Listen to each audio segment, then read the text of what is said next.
Houston Dynamo, Portland Timbers, Sporting Kansas, Los Angeles Galaxy, Pitch Pass, Toronto FC, Real Salt Lake, Chicago Fire, Columbus Crew, FC Dallas, New York Red Bulls. Pitch Pass, your all-access credential to the people that matter in MLS. Here's your host, Greg Roach.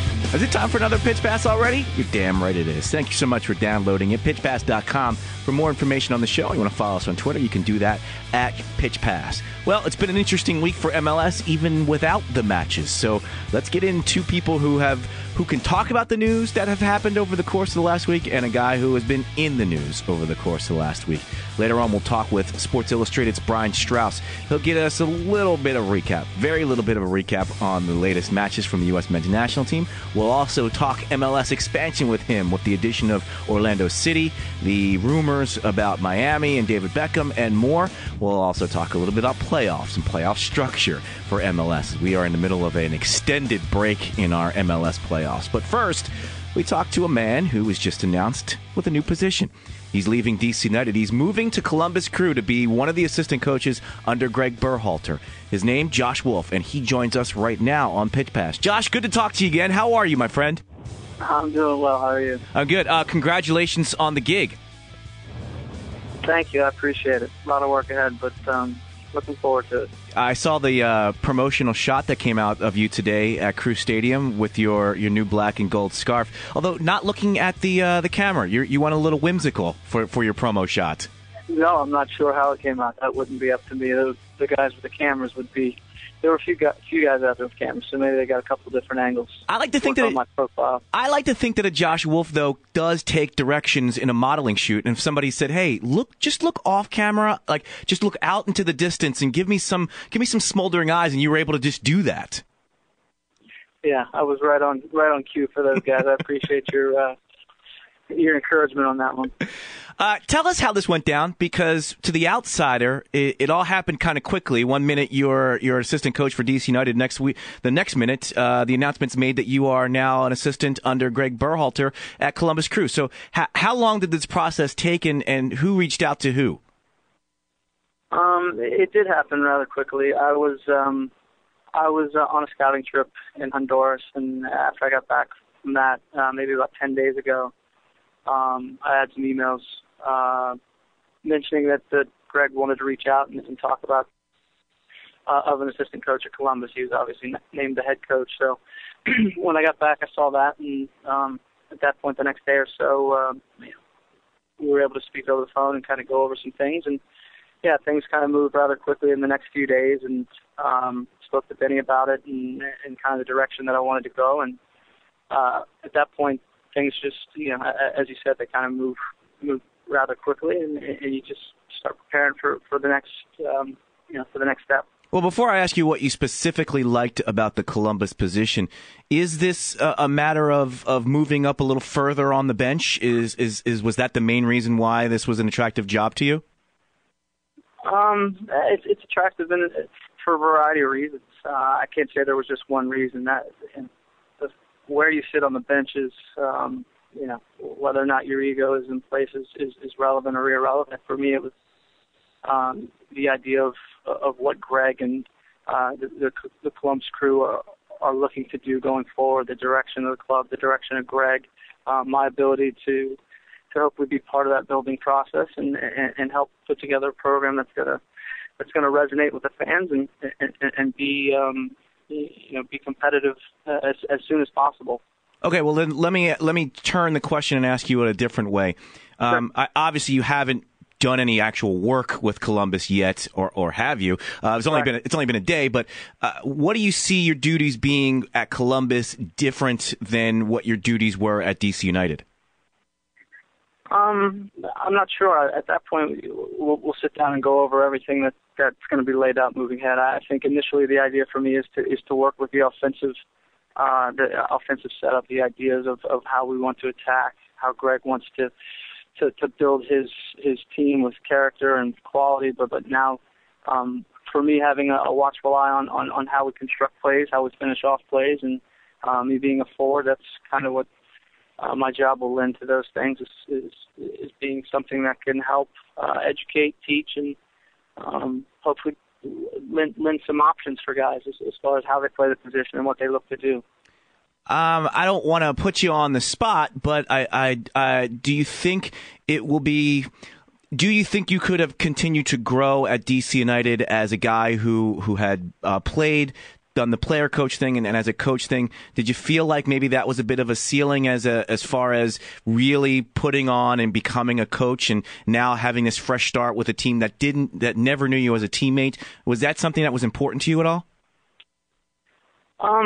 Again, I wouldn't say that was any one thing that made me say this was the opportunity, the reason that this opportunity made sense to me. It was a lot of things that go into it, and for me it was just something where I'm at in this position in my career, and the opportunity that is presented, I felt like it was something that made a lot of sense. I'm not saying that there were any ceilings in DC or anything of that nature, but you got to continue to evolve and continue to challenge yourself. And going forward, I look forward to those options and opportunities with the Columbus Crew, and obviously got some good see and have a lot of respect for the staff and the players and the organization, and wish them nothing but the best going forward. But the decision didn't come easy. It took some thought and time, and again, the direction and the landscape that's been discussed, and I was able to carry out with Greg and talk over the phone about was what sounded most appealing to me. And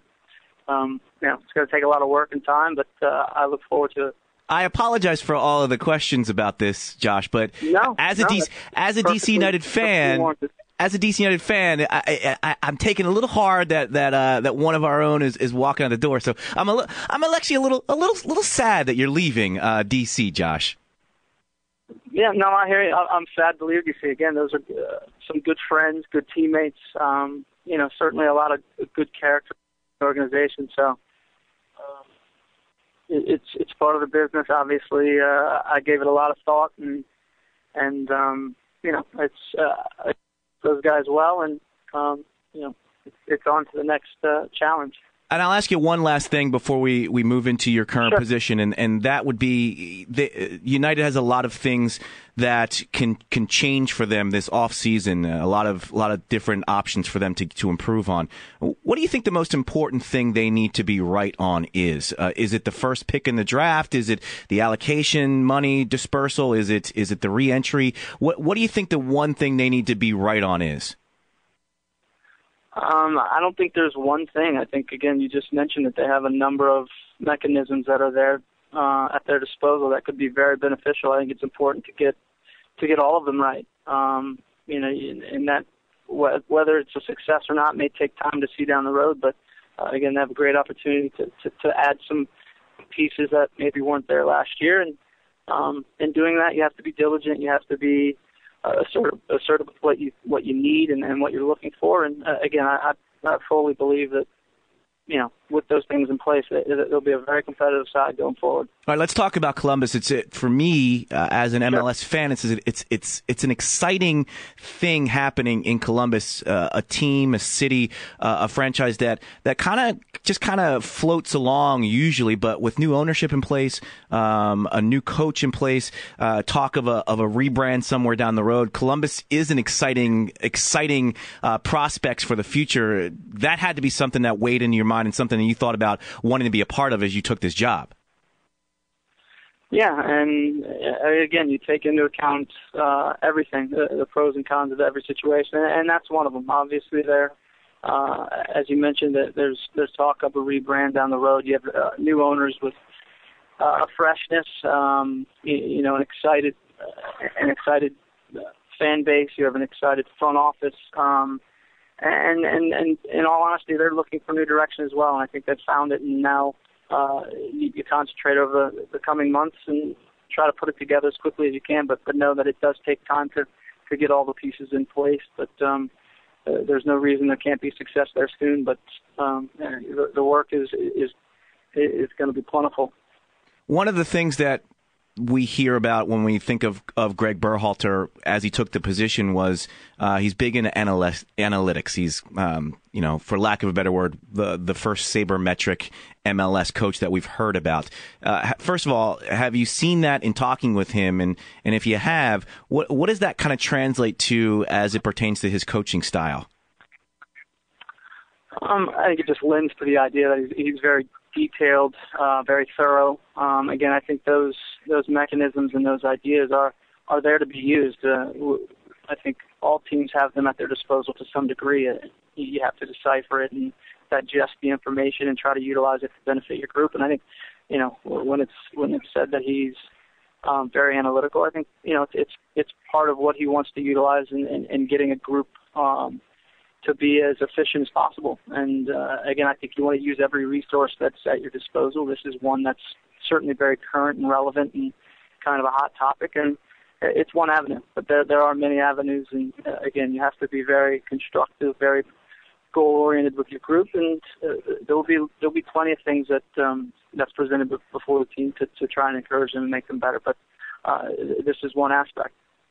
You guys spent some time together with the national team. You guys spent some time together when you both played in Munich. When you guys were players, did you ever talk about a moment where one or both of you would be in coaching and thought to yourself, oh, this is somebody that I definitely could work with. I like this person's ideas when you guys were playing?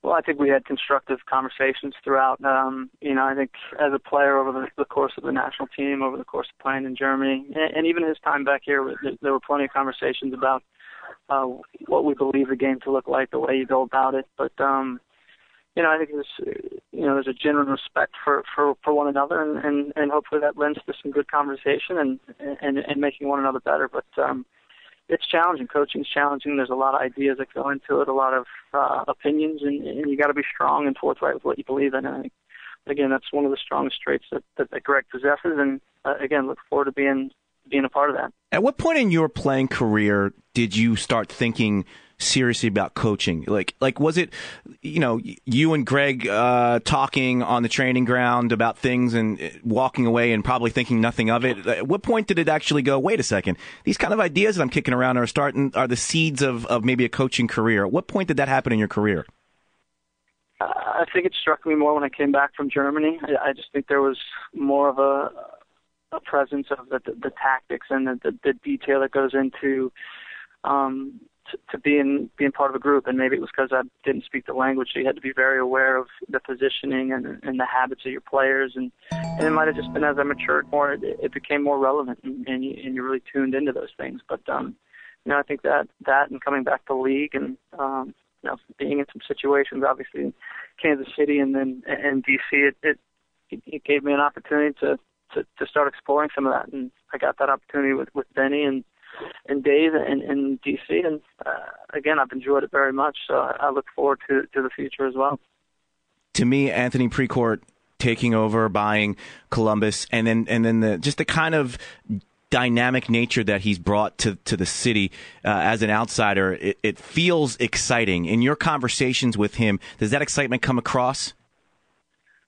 I got here last night. I haven't really had any conversations with too many people except, Greg and some of the front office guys. But again, I have watched, I have listened, I have read, and there's reason to be excited. He comes with an idea, a vision, some immediate goals, some long-term goals, and it's a challenging environment, but it's one that I think all parties that are part of it are very certainly excited about the idea of what it could look like down the road. Now, that's interesting because basically you're saying you haven't spoken with him yet. So he has that kind of faith in Greg where it's, okay, this is the guy you want, sight unseen, let's bring him aboard. That's very interesting. Yeah, I think that's part of Greg's position, part of his role with the crew now. And, and again, I think it lends to the idea of what Greg's trying to build and change the culture and the dynamic of the crew from a soccer sense, and he certainly has that freedom to make those decisions. We got Brian Strauss from Sports Illustrated coming on next. So as we wrap up with you, I'll ask you a question that we're going to get into in depth in the next segment, and that is MLS expansion. You're from Georgia. The talk is that Atlanta is a front runner for a franchise. What kind of city do you think that would be for MLS? Taking, of course, into consideration your love for Atlanta. Yeah, I think you've seen the growth of this league has been rapid and evolving in a nice way. So if they do get a team, I think it's a transient city, so you certainly got to tie into your fan bases and find a place that resonates with the fans, the crowd, the best, just the best surroundings that you can find to have a nice competitive market. I think Atlanta could certainly be another destination for an MLS team. I've read some of the stories and certainly some of the write-ups that have come out of it, and this league is gaining visibility and stability, so it'd be nice to see, in the right frame, it'd be nice to see another team come into the league as this league continues to grow. Josh, congratulations on the gig. Best of luck to you for the offseason with Columbus. I know you got a lot of work to do, and good luck next season. Thank you. I appreciate it. It's Josh Wolff talking about his new position as assistant coach for Columbus Crew.